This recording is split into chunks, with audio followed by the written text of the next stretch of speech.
오늘 우리에게 주시는 하나님의 말씀입니다. 시편 137편 1절에서 6절 말씀까지 보겠습니다. 시편 137편 1절에서 6절 교독하겠습니다. 우리가 바벨론의 여러 강변 거기에 앉아서 시온을 기억하며 울었도다.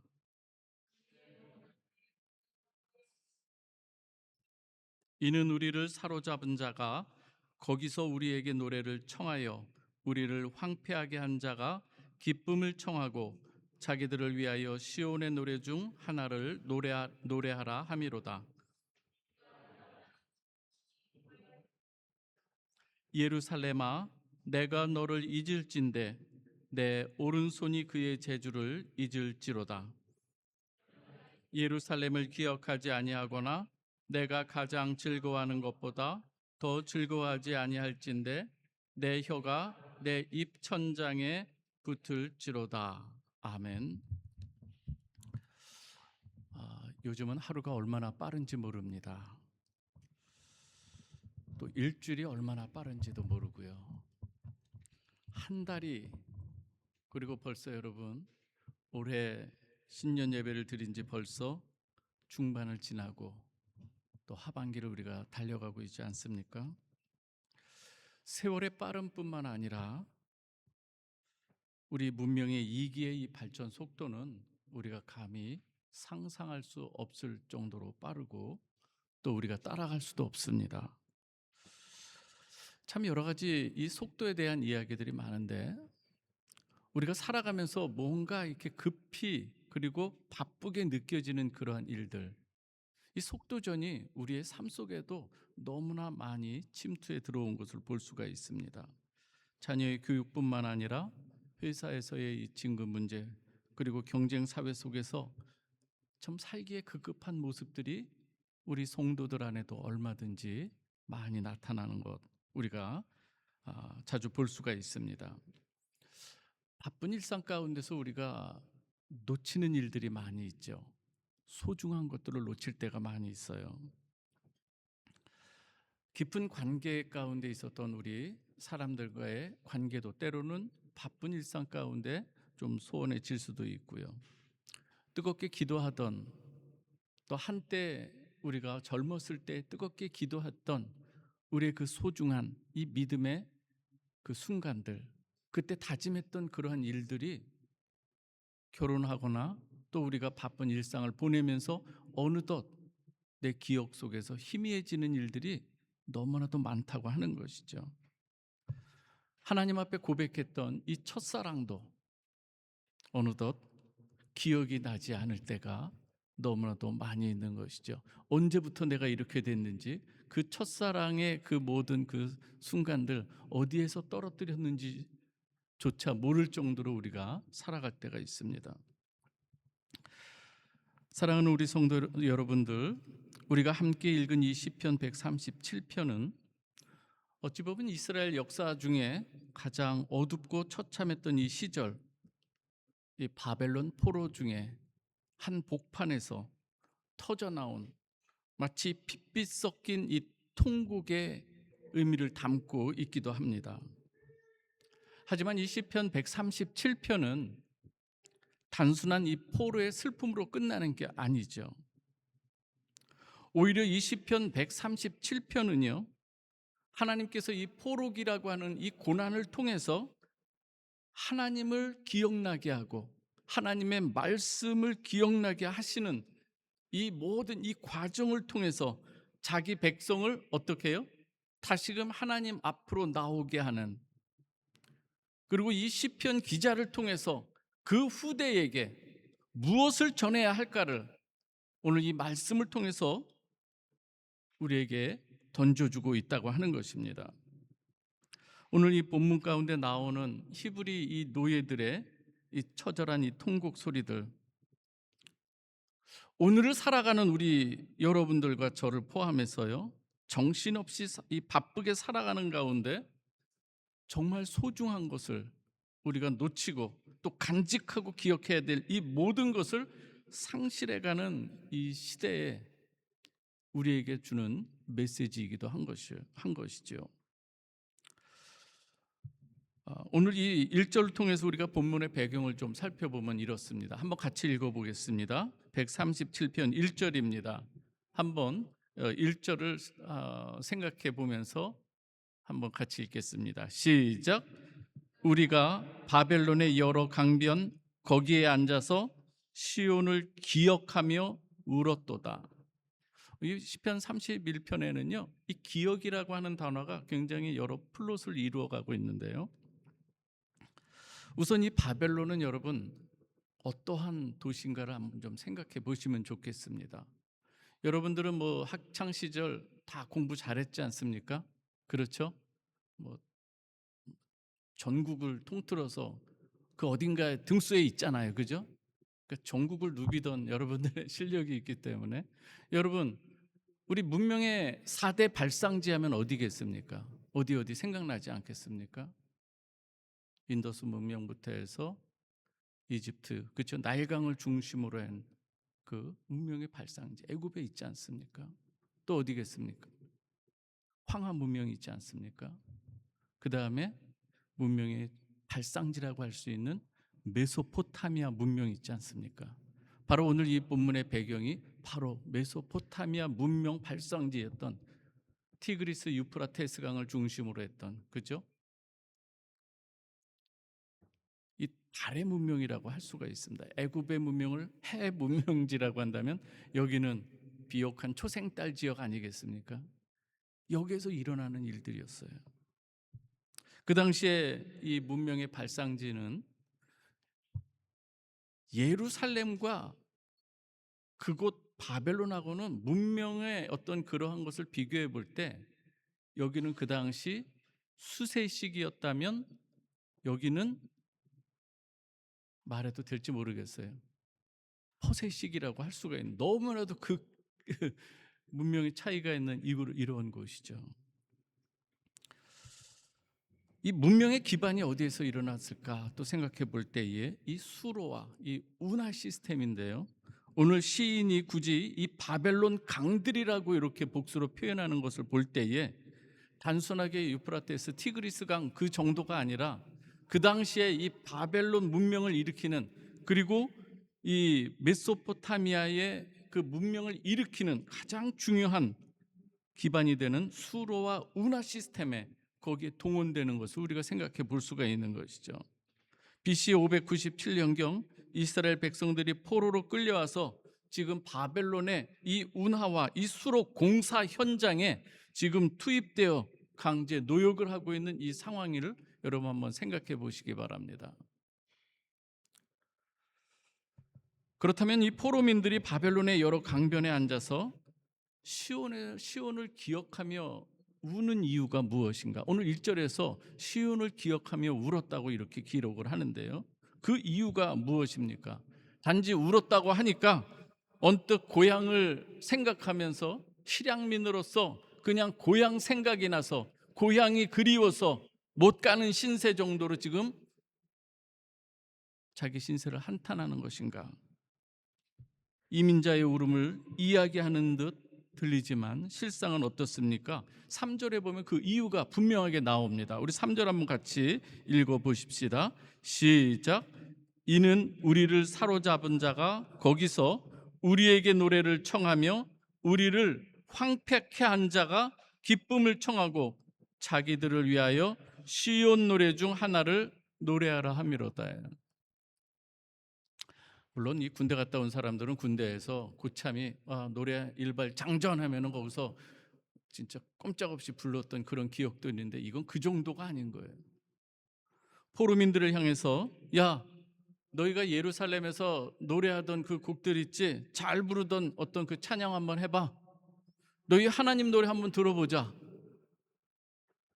이것은 어떤 요청인가요? 이건 어떤 우리의 기쁨을 누리자 뭐 이런 요청이 아니거든요. 조롱이에요. 지금 어떤 모습인가 하면 정복자들이 피정복자들을 향해서 가장 거룩한 것을 지금 웃음거리로 만들고 있는 이 상황인 거예요. 야, 너 한번 그렇게 뭐 너희들 여호와 하나님을 이렇게 신뢰하면서 부르던 노래 있다고 하던데 한번 그거 불러봐. 왜요? 지금은 어떤 상황이에요? 바벨론 이 사람들이 승리한 것으로 생각하는 거예요. 여호와 하나님과 자기들이 믿고 있는 이 신과의 그 당시 고대 근동에서는 늘 생각하는 이 통념이 무엇인가 하면 신들의 전쟁인 거예요. 그래서 전쟁을 나갈 때에 자기들이 믿는 이 신에게 제사를 드리고 나가거든요. 그리고 그 승리가 바로 신의 승리가 되는 거예요. 그렇다면 결론이 무엇입니까? 여호와 하나님이 자신들이 믿는 이 신들에게 지금 패해서 굴복하고 있는 이 상황 아니겠습니까? 조롱하는 거예요. 야, 그래, 너희가 믿는 신들이 그렇게 뛰어났다고 하더니 꼴 좋다, 한번 불러볼래? 이런 내용인 거예요. 따라서 시온의 백성이 시온을 정복한 자들의 이 땅에 끌려와서 그 정복자들 앞에서 시온에 대해서 노래를 부르라고 요청받는 것은, 강요받는 것은 야훼 하나님에 대한 이 조롱이고 모욕 그 자체인 것이죠. 바로 그러한 이유 때문에 지금 시인은 어떻겠습니까? 어떠한 마음으로 지금 반응하고 있습니까? 우리가 비록 만국의 백성으로 이곳에 끌려왔기에 모욕을 지금 참고 있지만은, 내가 당하는 모욕은 내가 참겠지만, 그러나 야훼 하나님의 이 성소인 시온을 조롱하는 것, 야훼 하나님을 모욕하는 것, 이것만은 나는 참지 못하겠다고 하는 것이죠. 도저히 참을 수 없어, 차라리 나를 죽이시오라고 하는 결단의 이 목소리를 지금 내고 있는 것이죠. 한번 그러면 여기서 한번 생각해 볼 것은 무엇인가 하면, 이렇게 지금 결기를 가지고 지금 이 정복자들에게 지금 이야기하는 이 사람들, 이들은 도대체 어떠한 사람들일까 한번 좀 생각해 보고자 합니다. 그 단서가 우리가 조금 살펴보면 5절과 6절에서도 나오는데요. 제가 읽어드리겠습니다. 예루살렘아, 내가 너를 잊을진대 내 오른손이 그의 재주를 잊을지로다. 내가 예루살렘을 기억하지 아니하거나 내가 가장 즐거워하는 것보다 더 즐거워하지 아니할진대 내 혀가 내 입천장에 붙을지로다. 사마리아 이 히브리인들이죠. 히브리인들의 이 노예들이 지금 결단하는 것이 무엇인가요? 가만히 생각해 보십시오. 오른손이 그 재주를 잊을지로다. 그렇죠? 우리가 악기를 다룰 때에 그 재주가 있는 거예요. 수금 연주자로서 손을 가진 사람. 6절에는 혀가 입천장에 붙을지로다예요. 노래에 재주가 있는, 노래하는 혀를 가진 사람인 거예요. 그러면 성전에서 수금을 가지고 찬양하는 그러한 사람들이 누구였을까요, 여러분? 우리가 이것을 생각해 볼 때에 지금 이 시편을 노래하는 이 사람, 포로로 잡혀오기 전에는 우리가 추정할 수 있는 것이 무엇인가 하면, 예루살렘 성전에서 수금으로 연주하고 입술로 하나님을 찬양하던 레위인이었을 가능성이 아주 높은 거 아니겠습니까? 한 가지 우리는 또 하나 질문을 해볼 필요가 있습니다. 무엇인가 하면, 그렇다면 왜 이들이 그렇게 성전에서 수금을 가지고 찬양하고 입술로 하나님을 찬양하던 이들이 왜 지금 바벨론 강변 여기에 와서 포로민이 되어서 노동을 하게 된 것인가? 그 이유는 무엇인가? 왜, 무엇 때문에 그들이 이곳에 와서 조롱을 받고 있는 것인가? 생각해 봐야 되지 않겠습니까? 전능하신 만군의 여호와의 성전이 어찌해서 이방인들의 짓밟히고 거기에 모든 것이 황폐되어 버린, 처참하게 무너져 버리게 된 이 이유는 무엇인가? 여러분, 이걸 잘 생각해 봐야 됩니다. 왜 이러한 일들이 일어났는가 하는 거예요. 그런데 이렇게 되기 전에 이미 이러한 일들을 예고한, 경고한 선지자가 있었어요. 너희가 이렇게 될 수 있으니 정신을 차려야 된다. 회개하고 하나님 앞에 바로 서야 한다는 것을 아주 적나라하게 외쳤던 한 선지자가 있는데 바로 그가 눈물의 선지자 예레미야예요. 한번 말씀을 한번 같이 보겠습니다. 눈물의 선지자 예레미야가 예루살렘 거리에서 목이 터져라고 외쳤던 그 하나님의 경고, 이를 무시했던 이들이 오늘 이 자리에 오게 된 거예요. 오늘 한번 같이 한번 예레미야 선지자가 외쳤던 그 내용을 살펴봅니다. 예레미야 5장 1절입니다. 같이 한번 읽어봅니다. 시작. 너희는 예루살렘 거리로 빨리 다니며 그 넓은 거리에서 찾아보고 알라. 너희가 만일 정의를 행하며 진리를 구하는 자를 한 사람이라도 찾으면 내가 이 성읍을 용서하시리라. 이 성읍 전체를 통해서 정의를 행하고 진리를 구하는 진정한 이 하나님의 사람 한 사람을 찾기 어려워진 이 상황, 이를 통해서 하나님께서는 심판의 징계를 내리신 것이죠. 예레미야는 그 영적 그 배후에 대해서 왜 이렇게까지 나아가게 되었는가를 이야기하는데요. 한번 그 말씀도 한번 살펴보겠습니다. 예레미야 5장 30절과 31절인데요. 우리 한번 생각하면서 읽었으면 좋겠습니다. 시작. 이 땅에 무섭고 놀라운 일이 있도다. 선지자들은 거짓을 예언하며 제사장들은 자기 권력으로 다스리며 내 백성은 그것을 좋게 여기니 마지막에는 너희가 어찌하려느냐. 이 경고가 있었던 거예요. 이 경고가 있었던 거예요. 이 경고를 기억하지 못했던 것이죠. 선지자들은 하나님의 공의를 상실한 채 선포하는 내용이 기복주의와 번영이라고 하는 이 거짓을 예언한 거예요. 그 당시 이사야도 그 부분에 대해서 경고하는 것이, 이것이 여호와의 성전이라 여호와의 성전이라 외치는 저 거짓을 너희가 듣지 마라. 그릇된 성전 신앙이었죠. 성전 안에만 있으면, 세상에서는 어떻게 살아도 성전 안에만 있으면 안전하다라고 하는 그릇된 성전 신학이 BC 8세기경에 만연했던 것이죠. 제사장들은 거룩한 영적 권위를 상실합니다. 자기 권력과 기득권으로 성도들을 다스렸고,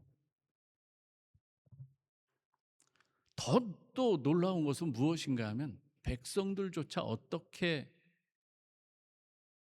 나타났는가. 내 백성들이 그것을 좋게 여기니에요. 여기서 세상 살아가는 거 아무렇게나 엉망으로 살아도 여러분은 복 받을 것입니다. 무조건 이 번영 신학으로 선포하는 이런 이 모습에 정말 하나님 앞에서 어떻게 바로 서야 할 것인가, 우리가 무엇을 회개하고 무엇을 붙들고 무엇을 우리가 놓아야 할 이런 이 부분에 대해서 백성들이 깨닫지 못하고 그저 자기에게 좋은 말만, 내 귀에 듣기 좋은 말만 하기를 원했던 이 백성들의 이 마음들, 죄에 대한 회개 선포도 없고 십자가도 없고 오직 세상에 이 축복만을 남발하는 그 거짓 예배를 백성들이 환호하고 듣기를 즐겨 했다는 거예요. 내일도 이 말씀, 다음 주에도 이런 말씀만. 그 결과 당시 이스라엘의 모습에 대해서 예레미야 선지자는 이렇게 경고를 합니다. 제가 읽어드리겠습니다. 예레미야 7장 8절에서 10절입니다. 너희가 무익한 거짓말을 의존하는도다. 너희가 도둑질하며 살인하며 간음하며 거짓 맹세하며 바알에게 분향하며 너희가 알지 못하는 다른 신들을 따르면서 내 이름으로 일컬음을 받는 이 집에 들어와서 내 앞에 서서 말하기를 우리는 구원을 받았나이다 하는지라예요. 이 모습이 우리 주님 당시에도 주님이 성전에 들어가서 왜 모든 것을 뒤집어 엎으셨을까요? 이 모습 때문인 거죠. 포로로 잡혀오기 전 이스라엘 백성들의 모습이 바로 이러했던 것입니다. 성전에서는 하나님을 찬양하고 성전만 벗어나면 세상 방식과 세상 가치관으로 살아가는 이 모습에 우리 주님께서 이사야에 있어서는 야, 너희가 그 모든 월삭, 그 모든 여러 가지 그 제사들 질렸다. 나는 그 코에 너희들이 지금 제사 드리는 그 냄새 질렸다. 이렇게 말씀하시기까지 하는 거 아니겠습니까? 일상에서는 세상과 전혀 구별이 없는 이 세상 가치관으로 살아가고 명예가 우상이 되고 권세가 우상이 되고 자녀가 우상이 되어 살던 그 사람들이 지금 어디에 있는 거예요? 바벨론 강가에 있게 되는 거예요. 오늘 이 모습이 우리 가운데 또 나타나고 있는 것은 아닌지 생각해 봐야 됩니다. 그러나 하나님의 놀라운 이 구속사적 반전이 어디에서 일어나는가? 오늘 이 절망의 바벨론 강변에서 지금 일어나고 있다는 사실입니다. 1절을 다시 한번 제가 읽어 드리겠습니다. 오늘 1절을 보면 이렇게 기록을 하고 있습니다. 우리가 바벨론의 여러 강변 거기에 앉아서 시온을 기억하며 울었도다. 시온이라고 하는 게 나와요. 지리적 장소 이상의 의미가 있죠.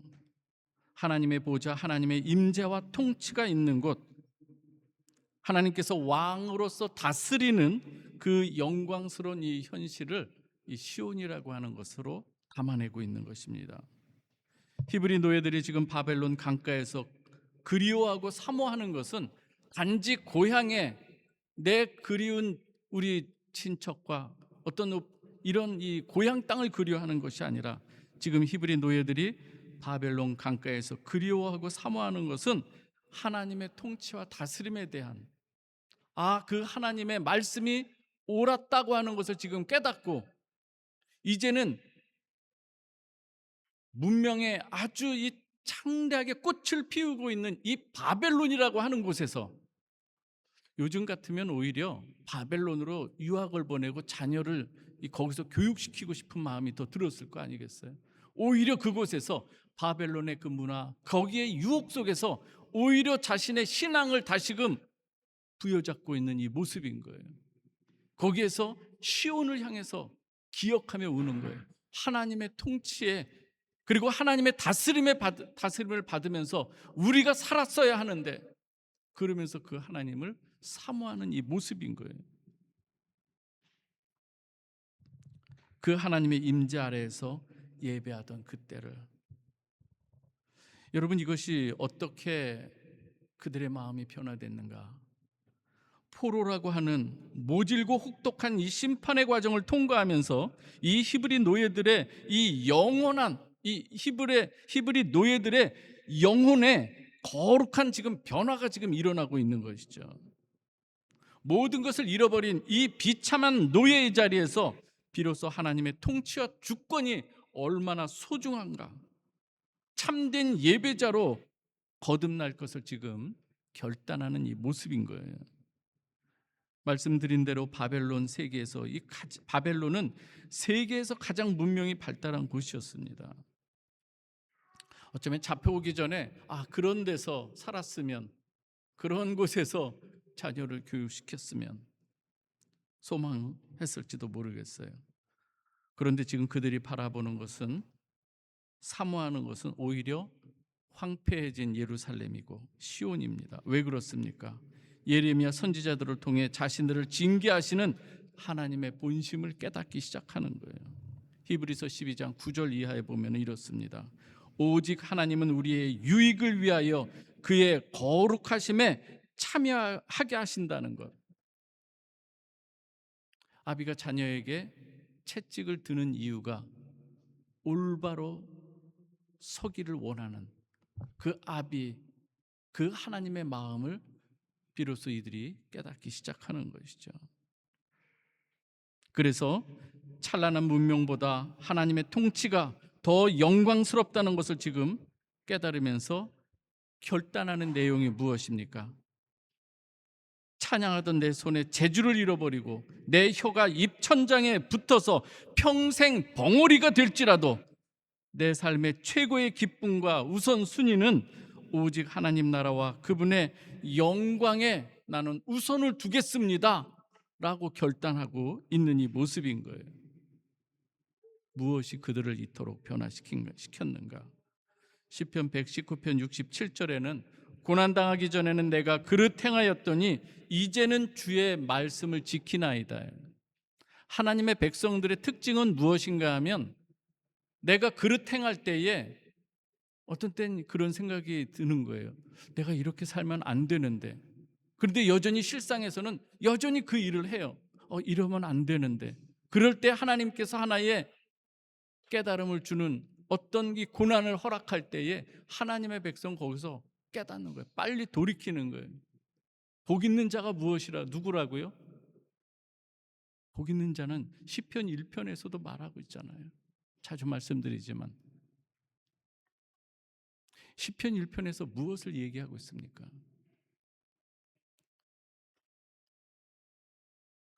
우리는 완벽할 수가 없어요. 시험을 당하다가도, 사람의 유혹을 받다가도 이것이 아니지, 돌이키는 자가 복인 줄 믿으시기 바랍니다. 오만한 자의 자리에 앉기까지 나갔다가도 이게 하나님의 뜻이 아니지, 깨달으면서 돌아오는 자가 복 있는 줄 믿으시기 바랍니다. 하나님의 관심은 바벨론에서 이 백성들에게 고난을 허용하시면서 간절히 원하시는 것은 다시금 이 사랑하는 백성들이 하나님을 하나님으로 알아보고 하나님의 통치를 갈망하면서 하나님의 영광을 사모하는 모습으로 변화되기를 원하시는 거예요. 오늘 저와 여러분들의 삶 가운데서도 하나님께서 어떠한 마음을 갖고 계실까 하는 것이죠. 그러면서 하나님께서는 사람들은 생각할 때 일시적이지만 하나님이 왜 이렇게 무력한 하나님이 아니세요? 그것을 허락하시는 하나님이신 줄 믿으시기 바랍니다. 그러면서 거기에서 다시금 하나님은 바벨론 포로를 한정 지으시는 거예요. 영원하게 이 하나님의 백성들을 내버려 두는 것이 아니라 70년이라고 하는 기간을 한정시켜 놓고 다시금 하나님의 방법으로 저들을 구원하시고 하나님의 백성으로 정금같이 나오게 하시는 계획을 누가 갖고 계시다? 하나님이 갖고 계신 줄 믿으시기 바랍니다. 그 가운데 우리가 깨달아야 될 것은 하나님이 나에게 향한 이 손길, 때로는 아플지라도 이것이 하나님의 나를 사랑하는 방법인 것을 깨닫는 자가 복된 자라고 하는 것이죠. 마지막으로 포인트 중에 하나만 더 말씀드리겠습니다. 오늘 1절에서 4절을 우리가 쭉 살펴보면은요, 동사들이 먼저는 4절까지 과거 시제로 얘기해요. 그 다음에 현재로 돌아오는 거예요. 이것은 무슨 말인가 하면은 그래, 우리는 그때 그랬었지, 그런데 지금 우리는, 그러면서 이 이야기를 누군가에게 하고 싶은 거예요. 지금 대상이 있는 거예요. 여러분 혹시 이 나이 드신 분들이 자주 하는 이야기를 보면서 라떼라고 하는 거 여러분 아시잖아요. 라떼, 나 때는 뭐 이런 거 있잖아요. 근데 여기서 시편 기자가 지금에 왔으면 라떼라는 소리를 들으셨을 것 같아요. 무엇인가 하면, 어떤 내용인가 하면은 이제는 그 대상이 정말 그때 처절하게 우리가 깨닫고 그때 하나님 앞에 다시금 바로 서기를 결단했었던 그런 것을 기억하면서 그 기억을 다시 소생시키면서 누군가에게 얘기하는 거예요. 누구겠습니까? 그 하나님의 역사를 제대로 알지 못하는 다음 세대들인 거예요. 우리가 과거에 어떤 각오로 시온을 기억하였었는지 너희가 아니? 우리를 포로로 끌어갔던 그 사람들이 잔치를 베풀고는 우리에게 시온의 노래를 부르라고 했을 때 우리는 거기서 결단하면서 내 손에 재주가 사라질지라도, 내 혀가 입술에 붙을지라도 우리는 그것을 거부했었단다. 왜? 하나님의 사랑을 그때 비로소 깨달았기 때문이란다. 하나님이 우리를 어떻게 또 우리를 돌아오게 하셨는 줄 아느냐? 하나님께서는 우리를 눈동자같이 지키시는 분이 여호와 하나님이란다. 그런데 너희들 어떻게 살아야 되는 줄 알겠니? 우리는 시온을 기억하면서 야훼를 다시금 기억하기 시작했단다. 지금도 마찬가지야. 지금이라도 내가 만일 시온을 기억하지 않는다면, 시온을 잊어버린다면 나는 당장에 불구가 되어도 좋아. 지금 그런 마음을 이야기하는 거예요. 그러면서 눈이 시온을 기억하라 이야기합니다. 예루살렘을 기억하고 시온의 하나님을 기억하라고 이야기합니다. 처절한 이 호소로 지금 쏟아내고 있는 그 대상은 어찌 보면 그들의 자녀들인 거예요. 그 하나님의 역사를 제대로 잘 알지 못하고 있어요. 포로로 끌려옴을 당했던 이 세대가 우리라고 지금 이야기하는데, 이제는 그들을 대표해서 자신들의 아들, 딸들에게, 자신들의 뒤 이어가는 다음 세대들에게 이 호소를 지금 토해내고 있다고 하는 것을 우리는 짐작할 수가 있어요. 우리 부모님 세대 6.25, 그리고 조금 더 거슬러 가면 일제 시대를 경험했던 그런 분들이 있단 말이죠. 우리가 그때 어떻게 했는지 아느냐? 일제 강점기 때 어떤 일들이 일어났는 줄 아느냐? 그때 우리 신앙의 사람들은 이렇게 해왔었단다. 그런데 지금 너무나도 지금 평안한 이 시기에 우리가 영적 긴장감도 흐려지고 기억하는 바도 없고 하나님의 말씀의 소중함도 다 흐트러지는 이 시대에 나는 너희가 기억하기를 원한다. 너희가 하나님의 말씀을 새기는 자가 되기를 원한다. 이렇게 토로하고 있는 것이죠. 사람들은 어떻게 반응할 수가 있는가 하면, 자녀들이 아빠 그 라떼 그만 좀 해줬으면. 이제 저도 다 컸어요. 이제 내가 결정할 때가 다 어른이 됐어요. 내가 모든 걸 이렇게 알아서 할 테니까 이제는 조금 여기 해외에서는 이런 것도 잘하더라고요. 또